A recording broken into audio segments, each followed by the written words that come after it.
गीता में भगवान अर्जुन को छात्र धर्म का उपदेश दे रहे और कर्म योग का उपदेश दे रहे हैं, कर्म योग का। और अर्जुन ये समझे कि कर्म का उपदेश दे रहे हैं। दोनों शब्दों में, दोनों के शब्दों के अर्थ हैं। शब्दार्थ होता है ना, एक शब्द होता है, एक शब्द का अर्थ होता है। तो कर्म योग का अर्थ होगा निष्काम का कर्म करना। निष्काम कर्म करना ही कर्म योग है और कर्म का तो फल मिलेगा। तो भगवान, ये भी अर्जुन के मन में था कि भगवान कोई नया उपदेश हमको दे रहे हैं हमारे कल्याण के लिए। लेकिन भगवान ने कहा ना, ऐसा नहीं है, ये उपदेश हमारा नया भी नहीं है और तुम्हें युद्ध में प्रवृत्त करने के लिए भी ये उपदेश नहीं है। तुम जो युद्ध में तत्पर थे और अब युद्ध करने के लिए जो मना कर रहे हो, हम ये चाहते हैं कि तुम अपने कर्तव्य का पालन करो। क्षत्रिय का क्या धर्म है पहले तुम इसको समझ लो और फिर उस क्षत्रिय धर्म का तुम पालन करो। हमारी केवल इतनी इच्छा है। युद्ध करो न करो ये तो तुम्हारी बात है। युद्ध करने में आप प्रवृत्त थे, तभी तो हमें सारथी बनाया है तुमने। तो शौर्यम तेजो धृतिर्दाक्ष्यम युद्धे चाप्य पलायनम, ये जो क्षत्रिय का धर्म है, क्षत्रिय का कर्तव्य है, उसका पालन क्षत्रिय को करना चाहिए। वो तुम नहीं कर रहे हो, इसलिए हम तुम्हें उपदेश दे रहे हैं। क्या करोगे आप?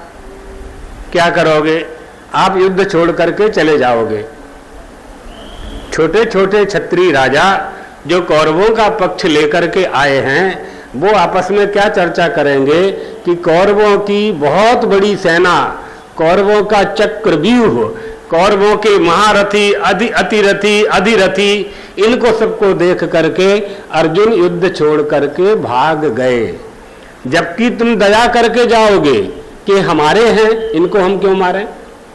आप दया करोगे, लेकिन समाज में प्रसिद्धि क्या होगी आपकी कि युद्ध से पलायन हो गया, इस अर्जुन ने पलायन कर लिया, भाग गए, रण छोड़ बन गए, युद्ध भूमि का त्याग कर दिया।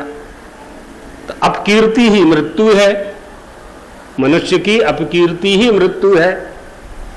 कलंक लग जाए मृत्यु हो गई, और क्या। शरीर का मरना न मरना कोई महत्व तो नहीं रखता है। हमारी प्रतिष्ठा, हमारा बल, हमारा शौर्य, हमारा तेज ओज कहाँ सुरक्षित रहता है? जहां हमें कोई कुछ बोल ना सके, हमेशा हमारे काम की और हमारी लोग प्रशंसा करें। प्रशंसा करने वाले जो जब तक रहते हैं, जब तक उस धर्मात्मा की प्रशंसा होती रहती है, तब तक उसकी मृत्यु नहीं होती, भले ही वह शरीर छोड़ करके चला जाए। ये तो शरीर की निर्गमन यात्रा है, होना ही है, सबके साथ होना है। संसारी लोग मरे हुए व्यक्ति को देख करके रोते हैं, ज्ञानी लोग इस जीव की निर्गमन यात्रा मान करके, सहन करके, शांत होकर के बैठ जाता है कि या तो थवानो जतो, होना ही था ये तो। क्योंकि जन्म और मृत्यु पर किसी का बस नहीं है, किसी का अधिकार नहीं। इसलिए भगवान अर्जुन से कहते हैं कि हमने जो तुम्हें सुनाया है, हम जो तुम्हें ज्ञान दे रहे हैं, इमं विवस्वते योगम, ऐसा नहीं है सूर्य भगवान के वहां से चला आ रहा है, उपदेश देते हुए हम चले आ रहे हैं, आज का नहीं है ये। एवं परंपरा प्राप्तम, और ये ज्ञान परंपरा से चल रहा है, ईश्वर की परंपरा से, परमात्मा की परंपरा से चल रहा है और चला आ रहा है। न जाने तुम्हारे कितने जन्म हो गए, बहुनी में व्यतीतानी, मेरे कितने जन्म हो गए और कितने होते जाएंगे, कोई ठिकाना नहीं है इसका। जो उपदेश हम तुम्हें प्रदान कर रहे हैं, यह उपदेश भगवान श्री कृष्ण ने, यह बात भी समझना चाहिए। भगवान श्री कृष्ण जी ने गीता जी में जो उपदेश दिया, वो वेदोक्त और शास्त्रोक्त उपदेश है। अपने मन से उन्होंने कुछ नहीं कहा है। जो धर्मशास्त्रों का उपदेश था, उसी धर्मशास्त्रों का उपदेश भगवान ने अर्जुन को श्रवण कराया। अर्जुन ने पूछा कि आपके कई जन्म होते हैं और मुझे मेरे जन्म याद नहीं है, आपको अपने जन्म याद हैं। भगवान ने कहा कि तुम अल्पज्ञ हो और हम सर्वज्ञ हैं, तुम अल्प शक्तिमान हो, हम सर्वशक्तिमान हैं, हमें अपना सब स्मरण है, हम जानते हैं, तुम नहीं जानते हो।